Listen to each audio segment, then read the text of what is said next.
रानी एक मछुआरों के परिवार से थी, पर अपने पिता के गायब होने के बाद घर की सारी जिम्मेदारी अब 13 साल की रानी पर आ गई थी।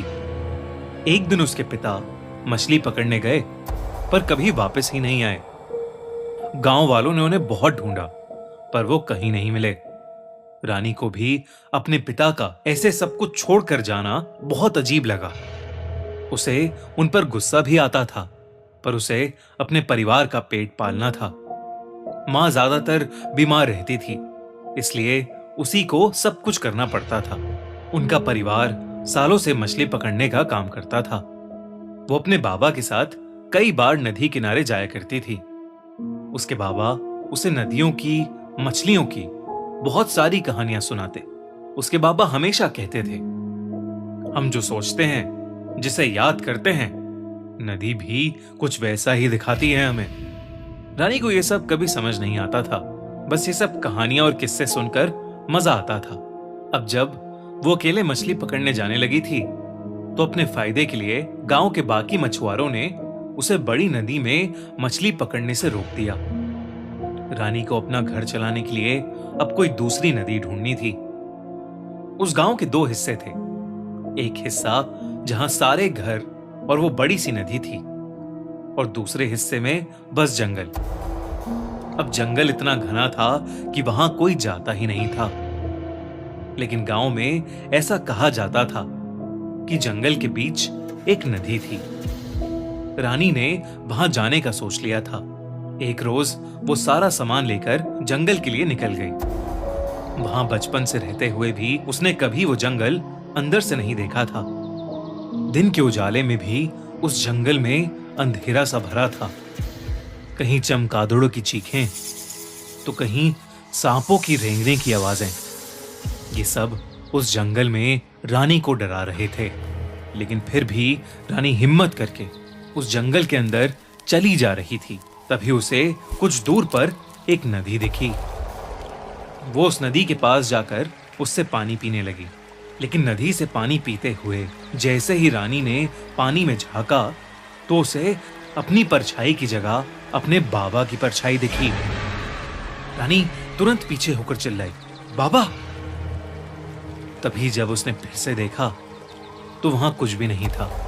रानी को लगा कि शायद ये उसका वहम होगा, तो वो इस पर ज्यादा ध्यान न देते हुए अपने मछली पकड़ने का जाल बिछाने लगी। उसने जैसे ही उस जाल को नदी में फेंकने की कोशिश की, उसका बैलेंस बिगड़ा और वो नदी में ही गिर गई। रानी को तैरना नहीं आता था, तो हड़बड़ाहट में वो खुद को संभालने की कोशिश करने लगी। खुद को संभाल कर वो नदी से निकल ही रही थी कि अचानक उसे ऐसा लगा जैसे नदी के अंदर से किसी ने उसके पैर को पकड़ लिया हो और उसे नदी की तरफ ही खींच रहा हो। रानी पूरी तरह बौखला गई और अपने पैरों को जोर से चलाने लगी। उसका पैर तो छूट गया, लेकिन जब उसने पीछे देखा तो वहां कोई भी नहीं था। उसे अब और अजीब लगने लगा था। वो वहां किसी इंसान के आसपास होने का एहसास कर पा रही थी। इससे पहले कि उसे कुछ समझ आता, उसे नदी में कुछ उसकी तरफ आता हुआ दिखाई दिया। एक लाल कपड़ा उसी की तरफ बहता हुआ आ रहा था। वो लाल कपड़ा जैसे ही किनारे पर आया, रानी के पैरों तले जमीन ही खिसक गई। वो लाल कपड़ा ठीक उसी गमछे की तरह था जो उसके बाबा अपने गले में पहना करते थे। रानी को कुछ भी समझ नहीं आ रहा था। आखिर उसके बाबा का गमछा उस नदी में कैसे आया था? रानी ने खुद को समझाया कि वो लाल कपड़ा किसी का भी हो सकता था, और वो खड़े होकर फिर से जाल बिछाने लगी।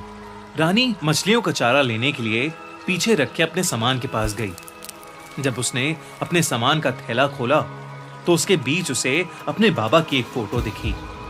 चौंकाने वाली बात यह थी कि उस फोटो को वो खुद नहीं लाई थी, और तो और उस फोटो में किसी ने उसके बाबा की आंखों को बुरी तरह खरोचा हुआ था। रानी ने सब काम वहीं छोड़कर वहां से निकलने का सोचा। उसे यकीन हो गया था कि उस जगह में कुछ तो गलत था। वो अपना जाल उठाने के लिए नदी के पास वापस गई, लेकिन जैसे ही रानी ने जाल को हाथ लगाया, उस जाल में एक अजीब सी हलचल होने लगी। रानी को लगा कि शायद जाल में मछलियां फंस गई थीं। और इसलिए उसने जाल को जोर से बाहर खींचा। पर उस जाल के साथ नदी से जो बाहर आया, वो रानी ने अपने सपनों में भी नहीं सोचा था। उस जाल के अंदर उसके बाबा की लाश थी। रानी की आंखें फटी की फटी रह गईं। वो जोर जोर से चीख कर रोने लगी। तभी उसे अपने पीछे किसी के गुजरने का एहसास हुआ। रानी को लगने लगा था कि कोई बुरी शक्ति उसके आसपास मंडरा रही है, लेकिन रानी अपने बाबा की लाश को वहां छोड़कर भाग नहीं सकती थी। उसने अपने बाबा की लाश को पानी से बाहर घसीटना शुरू कर दिया, पर जब वो लाश पूरी तरह से बाहर आई तो रानी का दिल थम गया। उस लाश का आधा धड़ कटा हुआ था। ऐसा लग रहा था कि मानो किसी जानवर ने उनके आधे धड़ को खा लिया हो।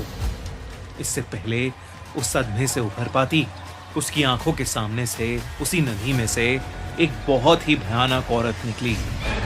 उसके बालों पर काई जमी थी और उसके दांत बहुत ही बड़े और नुकीले थे। उसका पूरा शरीर गला हुआ था और उसके चेहरे पर खून लगा हुआ था।